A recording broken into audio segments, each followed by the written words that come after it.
بسم اللہ الرحمن الرحیم۔ السلام علیکم، کیسے ہیں میرے پیارے دوستو؟ امید کرتا ہوں کہ آپ دوست خیریت سے ہوں گے۔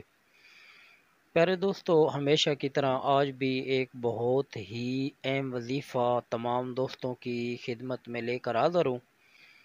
تو پیارے دوستو، آج کا جو وظیفہ ہے یہ تمام دوستوں کے لیے بہت ہی ایک اہم وظیفہ ہے۔ اگر میں ایسا کہوں کہ جو آج کا وظیفہ ہے یہ تمام جو وظائف ہو اس سے پہلے میں تمام دوستوں سے شیئر کر چکا ہوں، یہ ان سب سے افضل وظیفہ ہے، تو یہ بے جا نہ ہوگا۔ تو پیارے دوستو، ہر شخص اللہ تعالیٰ کا قرب حاصل کرنا چاہتا ہے، کوئی کسی طریقے سے، کوئی کسی طریقے سے۔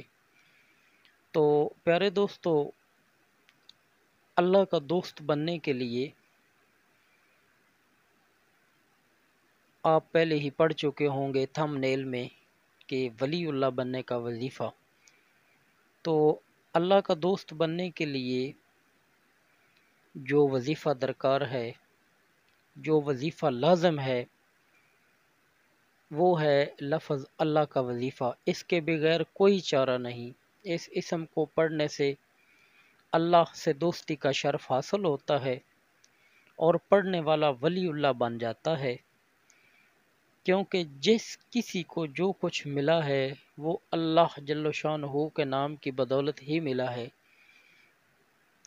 لہذا جو شخص اللہ کا بندہ بننا چاہے تو اسے چاہیے کہ اس اسم کو 11,000 مرتبہ صبح اور 11,000 مرتبہ شام پڑھے، اور کم از کم 7 سال تک پڑھے۔ اگر گن کر نہ پڑھ سکتا ہو تو 1 گھنٹہ فجر کی نماز سے پہلے اور 1 گھنٹہ فجر کی نماز کے بعد، 1 گھنٹہ مغرب کی نماز کے بعد اور 1 گھنٹہ عشاء کی نماز کے بعد سانس کے ساتھ پڑھے۔ انشاءاللہ باطل کھل جائے گا اور روحانیت حاصل ہوگی اور اللہ کے خاص بندوں میں اس کا شمار ہو جائے گا۔ دعاؤں میں یاد رکھیے گا۔ اللہ حافظ۔